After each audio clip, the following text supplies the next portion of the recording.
Hello students, have you ever thought about what makes up water, air or even table salt? The answer lies in two amazing building blocks of matter, molecules and ions. Let's break it down in a super simple way. First let's learn what are molecules. A molecule forms when atoms come together and share electrons to stay bonded. They have no charge overall. Like in water, 2 hydrogen plus 1 oxygen gives H2O. Or like oxygen gas, O2, two same atoms join together. So, now what if atoms don't share electrons but gain or lose them? That's when they become charged. Let's explore ions. Next, let's see what are ions.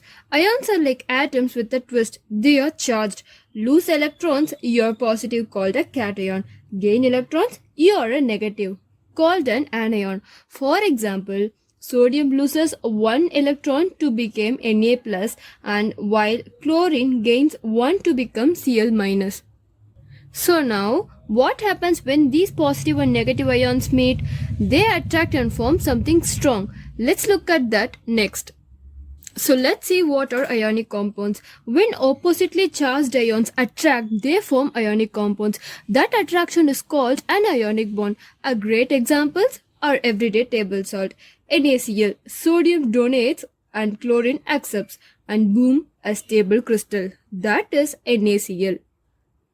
Now, let's wrap up the session with a tip to remember.